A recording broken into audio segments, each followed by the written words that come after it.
హే connected family.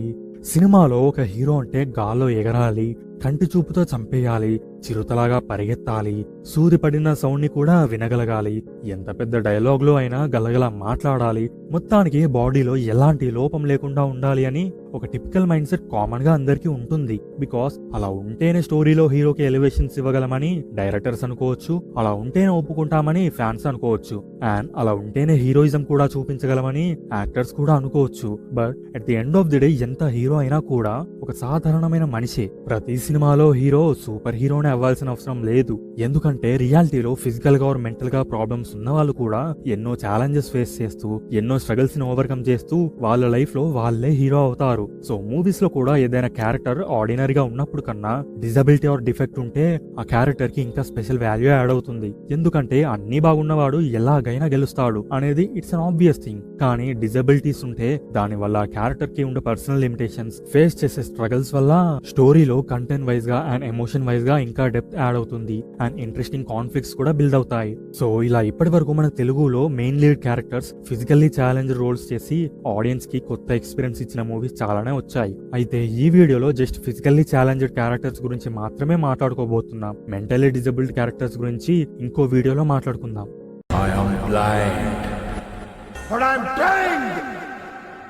సర్వేంద్రియాణం నయనం ప్రధానం అంటే అన్ని సెన్స్ ఆర్గన్స్ లో చూపు అనేది చాలా చాలా ముఖ్యమని. ఎందుకంటే చూపు లేకపోతే ప్రపంచమే లేదు. జస్ట్ ఇమాజిన్, మామూలుగా మన ఐస్ కి సైట్ ఉండి స్పెక్స్ లేకపోతే ఆ బ్లర్ వరల్డ్ ని చూడాలంటే చాలా కష్టంగా ఉంటుంది. అలాంటిది బ్లర్ కాదు కదా, అసలు ప్రపంచమే కనిపించదు, అంతా చీకటి అంటే ఎలా ఉంటుంది? ఊహిస్తేనే భయంకరంగా ఉంది కదా. అలాంటి క్యారెక్టర్ ని రాజా ది గ్రేట్ మూవీలో చాలా బాగా చూపించారు. రాజా అనే క్యారెక్టర్ బ్లైండ్నెస్ ఉన్నా కూడా దానిని ఎలా ఛాలెంజింగ్ గా తీసుకున్నాడు, చిన్నప్పటి నుండి తన అమ్మ ఎలా సపోర్ట్ చేసింది, డిఫెక్ట్ ఉన్నా కూడా దాని వల్ల డిప్రెషన్ లోకి వెళ్లి లైఫ్ లో స్టక్ అవ్వకుండా ఫిజికల్ గా మెంటల్ గా ఎలా స్ట్రాంగ్ అయ్యాడు, అన్ని విషయాలకి స్ట్రెస్ అండ్ టెన్షన్స్ లాంటివి తీసుకోకుండా లైఫ్ ని కూల్ గా ఎంజాయ్ చేయాలి అనే పాలసీని ఎలా ఫాలో అవుతాడనేది చాలా ఇంప్రెసివ్ గా చూపించారు. స్టార్టింగ్ నుండి ఎండింగ్ వరకు తన డిజబిలిటీని కేర్ చేయకుండా, ఇన్ఫాక్ట్ తను బ్లైండ్ అని స్పెషల్ గా చెప్తే గానీ చూసే వాళ్ళకు తెలియకుండా చాలా ఎనర్జెటిక్ గా, జోవియల్ గా, మోస్ట్ ఇంపార్టెంట్ థింగ్ చాలా కాన్ఫిడెన్స్ తో ఉంటాడు. లైఫ్ లో ఎలాంటి ప్రాబ్లమ్స్ ఉన్నా కూడా వాటిని చూసి భయపడి పారిపోవద్దు, ధైర్యంగా ఫేస్ చేయాలి అని మోటివేషన్ ఇస్తాడు. మెయిన్ గా ఒక సీన్ లో విలన్ తో చెప్పే ఒక డైలాగ్ చాలా ఎఫెక్టివ్ గా ఉంటుంది. అడవికి వెళ్తే పెద్ద పులిని చూసి నువ్వు భయపడతావు, కానీ నేను భయపడను, ఎందుకంటే నాకు కనపడదు. మీరెంత మంది ఉంటే నాకేంటి, నాకు కనపడదు. ఈ ఒక్క డైలాగ్ తో ఆ క్యారెక్టర్ కోర్ మైండ్ సెట్ ఎంత స్ట్రాంగ్ అండ్ సెల్ఫ్ ఎస్టీమ్ తో ఉంటుందో అర్థమవుతుంది. త్రూ అవుట్ ద మూవీ ఆ క్యారెక్టర్ మీద ఎలాంటి సింపతి కైండ్ ఆఫ్ ఫీలింగ్స్ కాకుండా తన సెన్స్ ఆఫ్ హ్యూమర్ తో ఫన్ జనరేట్ చేయడం వల్ల మూవీ మోస్ట్ ఎంటర్టైనింగ్ గా వెళ్ళిపోతుంది. అండ్ ఇలాంటి క్యారెక్టర్ ని యాక్సెప్ట్ చేయడానికి కూడా గట్స్ ఉండాలి. బట్ రవితేజ గారు మాత్రం వన్ ఆఫ్ ది స్టార్స్ అయినా కూడా యాక్టింగ్ పైన తన డెడికేషన్ అండ్ లవ్ ని ప్రూవ్ చేసేలా వన్ ఆఫ్ ది ఎగ్జాంపుల్స్ ఇది అని చూపించడానికి ఏ మాత్రం హెసిటేట్ అవ్వకుండా యాక్సెప్ట్ చేసినందుకు తన డెడికేషన్ కే హ్యాట్స్ ఆఫ్ చెప్పొచ్చు. బ్లైండ్ క్యారెక్టర్ లాగా చాలా నేచురల్ గా యాక్టింగ్ చేశారు. ఎక్కడా కూడా కెమెరా కాన్షియస్ గా చేస్తున్నట్టు కనిపించదు. ఎంతలా జీవించేశారంటే తన తర్వాత సినిమాలో కూడా ఇంకా అదే క్యారెక్టర్ ని చూస్తున్నట్టు అనిపించేలా. ఓకే, అండ్ ఇలాంటి ఒక బ్లైండ్ పర్సన్ ఒక గర్ల్ ని రెస్క్యూ చేసే ఆపరేషన్ లో ఉంటే ఎలా ఉంటుంది అన్న యూనిక్ కాన్సెప్ట్ అండ్ క్యారెక్టరైజేషన్ తీసుకొని ఒక ఫన్ ఫిల్డ్ కామెడీ ఎంటర్టైనర్ ని తీసి పర్ఫెక్ట్ గా ప్రజెంట్ చేశారు అనిల్ రావిపూడి గారు. సిట్టిబాబు గారి శివుడికి మాట్లాడడం కష్టం గానీ ఒక్కసారి వెళ్ళిందంటే ఆ మాట అక్కడే ఉండిపోతాయా. రంగస్థలం ఒక క్యారెక్టర్ కి ఉన్న చిన్న లోపం తన లైఫ్ లో ఎంత పెద్ద లాస్ అండ్ ఇంపాక్ట్ క్రియేట్ చేస్తుందో చాలా ఇంటెన్సివ్ గా చూపించారు. చిట్టిబాబు తనకి చెవుడు ఉందని అందరికి తెలియడం తనకి నచ్చదు, అందుకే హియరింగ్ మెషిన్ కూడా పెట్టుకోడు. ఎప్పుడు కూడా తనకి ఆ ప్రాబ్లం ఉందని అసలు ఫీల్ అవ్వలేదు. అసలు దాన్ని ఒక వీక్నెస్ లాగా కూడా కన్సిడర్ చేయకుండా అలా సరదాగా ఊర్లో తిరుగుతూ ఉంటాడు. కానీ ఒక్క ఇన్సిడెంట్ తనకి దేవుడి ప్రాబ్లం ని ఎందుకు ఇచ్చాడా అని లైఫ్ లాంగ్ రిగ్రెట్ ఫీల్ అయ్యేలా చేస్తుంది. చిట్టిబాబుకి అన్నయ్య కుమార్ బాబు అంటే చాలా ప్రేమ. ఎంతలా అంటే తను ప్రేమించిన అమ్మాయ లేక అన్నయ్యనా అంటే ప్రేమని కూడా వదిలేసే అంత.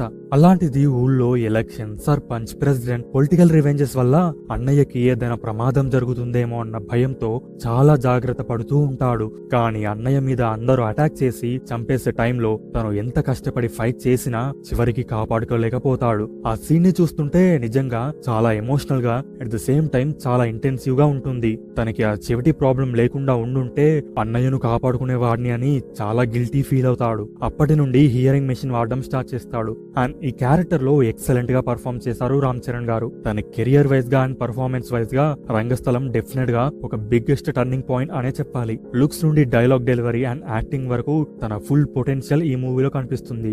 అండ్ సుకుమార్ గారి, రామ్ చరణ్ గారి కెరియర్స్ లోనే కాకుండా తెలుగు సినిమాలో కూడా Rangasthalam is one of the best classics అని చెప్పొచ్చు. సీను, ఇక్కడ ఊపిరాట్లేదు, బయటికి తీసుకెళ్ళు. ఊపిరి సినిమాలో విక్రమాదిత్య క్వాడ్రిప్లీజిక్ అనే కండిషన్ తో కనిపిస్తాడు. అంటే దాని అర్థం క్వాడ్ర అంటే 4 అంటే 2 legs 2 hands, ప్లీజిక్ అంటే పెరాలిసిస్ లాంటిది అని. అయితే విక్రమాదిత్య బై బర్త్ ఇలాంటి ఇష్యూతో పుట్టలేదు.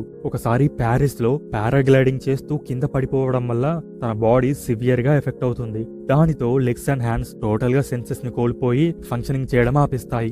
విక్రమాదిత్య చాలా రిచ్ బిజినెస్ మెన్ కాబట్టి ఎన్నో కోట్లు, కార్లు, ఇంద్రభవనం లాంటి ఇల్లు అన్నీ ఉంటాయి. కానీ ఎన్ని ఉన్నా కూడా తను ఉన్న సిచ్యువేషన్ వల్ల ఎలాంటి సాటిస్ఫాక్షన్, హ్యాపీనెస్ అనేది ఉండదు. పెళ్లి చేసుకుంటే తను ప్రేమించిన అమ్మాయి లైఫ్ ని స్పాయిల్ చేసినట్టు అవుతుందని తన లవ్ ని కూడా సాక్రిఫైస్ చేసేస్తాడు. ఇక తనకి స్పెషల్ కేర్ టేకింగ్ కోసం ఇంటర్వ్యూ పెడితే అందరూ తనని ఒక సింపతి మెటీరియల్ ఆర్ పేషెంట్ లాగా ట్రీట్ చేస్తూ సోషల్ సర్వీస్ అన్నట్టు వస్తారు. అది తనకి నచ్చదు. కానీ సీను యొక్క simple openness nature, chilling energetic character ని చూసి విక్రమాదిత్య ఇంప్రెస్ అవుతాడు. తనకి అలాంటి వాడే కావాలని సీనుని అపాయింట్ చేసుకుంటాడు. సీను వల్ల తన లైఫ్ లో బ్రైట్నెస్ వస్తుంది. ఎప్పుడూ 4 గోడల మధ్యలో కూర్చోవడం కాదు అనే విక్రమాదిత్యని అలా బయటికి తీసుకెళ్తాడు. చల్లటి గాలిలో తిప్పుతాడు, బైక్ మీద తీసుకెళ్తాడు, మళ్ళీ తనకి ఇష్టమైన పారాగ్లైడింగ్ చేపిస్తాడు అండ్ తను లవ్ చేసిన అమ్మాయిని కూడా కలిసేలా చేస్తాడు. ఇలా ఓవరాల్ గా physically challenged person and simple local boy మధ్య జరిగే ఒక మంచి ఫీల్ గుడ్ డ్రామా ఊపిరి. అండ్ ఈ క్యారెక్టర్ లో నాగార్జున గారు పర్ఫెక్ట్ గా జస్టిఫై చేశారు.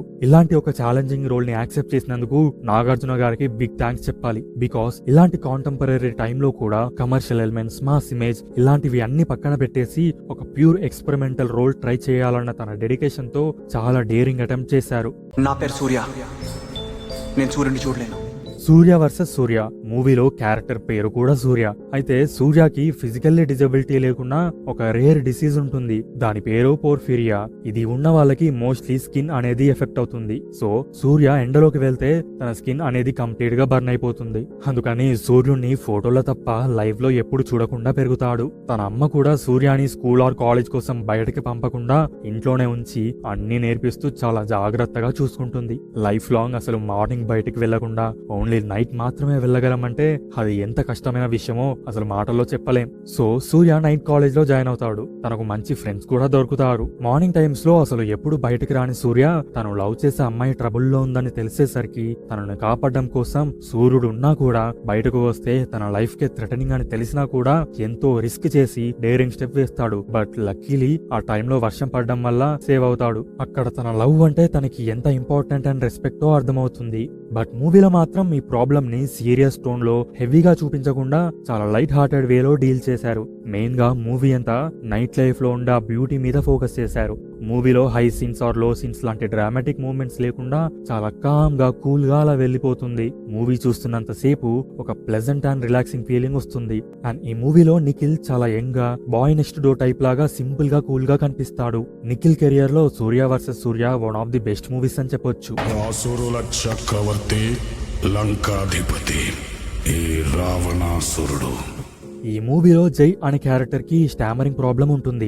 చిన్నప్పటి నుండి తనకి ఉన్న ప్రాబ్లం వల్ల ఎన్నో అవమానాలు ఫేస్ చేస్తాడు. మామయ్య, బయట వాళ్ళు, ఇంక్లూడింగ్ సొంత బ్రదర్స్ కూడా తనని ఎగతాళి చేయడం, ఇన్సల్ట్ చేయడం, డిస్రెస్పెక్ట్ చేయడం లాంటివి చేస్తుంటారు. దీంతో చాలా డిసప్పాయింట్ అయ్యి అఫెండ్ అయిపోయిన జై అందరినీ వదిలేసి వెళ్లిపోతాడు. చిన్నప్పటి నుండి తను ఫేస్ చేసిన ట్రామా వల్ల స్టోన్ హార్టెడ్ లాగా మారిపోతాడు. పాలిటిక్స్ లోకి ఎంటర్ అయ్యి పవర్ఫుల్ గా పెరుగుతాడు. తన పేరు కూడా రావణ్ అని మార్చుకుంటాడు. బయటకి అందరికీ కఠినంగా కనిపించిన మనసులో చాలా ఎమోషన్స్ ఉంటాయి. చిన్నప్పుడు తను ఫేస్ చేసిన ఇన్సల్ట్స్ వల్ల తమ్ముళ్ల మీద కోపంగా ఉన్నట్టు కనిపిస్తాడు. కానీ లోపల మాత్రం తమ్ముళ్ళు ఇద్దరి మీద ఎంతో అఫెక్షన్ ఉంటుంది. చివరికి తమ్ముళ్ళని కాపాడుకునే ప్రయత్నంలో తన లైఫ్ ని కూడా కోల్పోతాడు.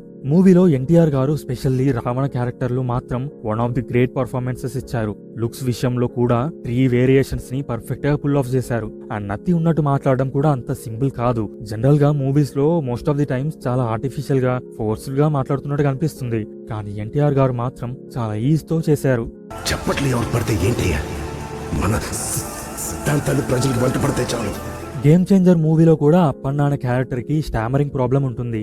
అప్పన్నకి ఉన్న ఈ ప్రాబ్లం వల్ల తను చాలా స్ట్రగుల్స్ ఫేస్ చేస్తాడు. తన భార్య పార్వతి కూడా ఆ ప్రాబ్లం ని తగ్గించాలని చాలా ట్రై చేస్తుంది, కానీ ఎలాంటి రిజల్ట్ ఉండదు.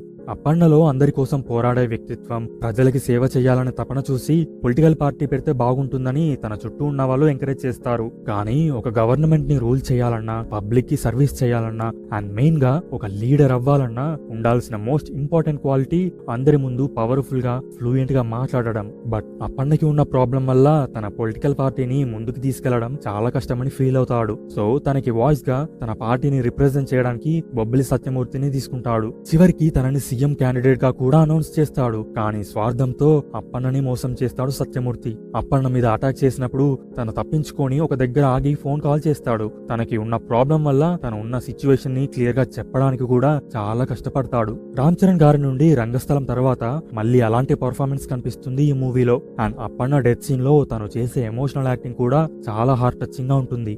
రంగస్థలంలో చెవిటి ప్రాబ్లం ఉన్న క్యారెక్టర్ అండ్ గేమ్ చేంజర్ లో నత్తి ప్రాబ్లం ఉన్న క్యారెక్టర్ లాంటి ఛాలెంజింగ్ రోల్స్ చూస్ చేసుకున్నందుకు రామ్ చరణ్ గారిని డెఫినెట్ గా అప్రిషియేట్ చేయాలి. ఇలాగే మిగతా కొన్ని మూవీస్ లో కూడా ఇలా స్టామరింగ్ ప్రాబ్లం ఉన్న క్యారెక్టర్స్ వచ్చాయి. లైక్ లైగర్ లో విజయ్ దేవరకొండ అండ్ F3 లో వరుణ్ తేజ్. కానీ ఆ ప్రాబ్లం ని ఏదో స్పెషల్ క్యారెక్టరైజేషన్ కోసం జస్ట్ అలా ఊరికే ఇంక్లూడ్ చేశారు. అండ్ స్టోరీలో దానికి పెద్దగా ఇంపార్టెన్స్ కూడా ఉండదు. మెయిన్ గా పర్ఫార్మెన్స్ ఆర్టిఫిషియల్ గా కనిపించడం వల్ల పెద్దగా ఇంపాక్ట్ క్రియేట్ చేయలేకపోయాయి. అండ్ F3 లో వెంకటేష్ గారు నైట్ బ్లైండ్నెస్ ఉన్న క్యారెక్టర్ లాగా యాక్టింగ్ చేశారు. మూవీలో ఆ ప్రాబ్లం వల్ల పెద్దగా ఇంపాక్ట్ ఉండదు, బట్ ఆ ప్రాబ్లం ఉండడం వల్ల ఆ క్యారెక్టర్ కి ఫన్ ఎలిమెంట్ యాడ్ అయింది. అండ్ దానివల్ల అక్కడక్కడ జనరేట్ అయిన కొన్ని కామెడీ సీన్స్ కూడా బాగానే వర్కౌట్ అయ్యాయి. వాల్తేరు వీరయ్య మూవీలో చిరంజీవి గారు వర్టిగో ప్రాబ్లం ఉన్న క్యారెక్టర్ గా కనిపిస్తారు. తనకి హైట్స్ నుండి చూస్తే కళ్ళు తిరుగుతాయి. ఈ ప్రాబ్లం వల్ల తన తమ్ముడికి అండ్ అమ్మకి దూరం అవుతాడు. బట్ ఫైనల్ గా తన తమ్ముడి మీద ప్రేమకి ఉన్న పవర్ వల్ల తనకి ఉన్న ప్రాబ్లం ని కూడా డిఫీట్ చేస్తాడు. పుష్ప మూవీలో అల్లు అర్జున్ షోల్డర్ డిస్లోకేట్ అయిన క్యారెక్టర్ లాగా కనిపిస్తాడు. చైల్డ్హుడ్ లో జరిగిన ట్రామా అండ్ పెయిన్ కి సింబాలిక్ అని చెప్పొచ్చు. అయితే ఇది డిసబిలిటీ లాగా కాదు, కానీ పుష్పకి ఒక స్పెషల్ మేనరిజం కోసం డిజైన్ చేశారని చెప్పొచ్చు. సో ఇది మన తెలుగు మూవీస్ లో ఫిజికల్లీ ఛాలెంజ్డ్ రోల్స్ ప్లే చేసిన క్యారెక్టర్స్ లిస్ట్. ఇంకా ఏమైనా మిస్ చేస్తుంటే కామెంట్ చేయండి. అయితే మెంటలీ డిజార్డర్డ్ ఆర్ ఇంపర్ఫెక్షన్స్ ఉన్న క్యారెక్టర్స్ కూడా చాలానే ఉన్నాయి. దాని గురించి మనం ఇంకో వీడియోలో మాట్లాడుకుందాం. So that's all for this video. Next వీడియోలో మళ్ళీ కనెక్ట్ అవుదాం. Until then stay connected with hey connected.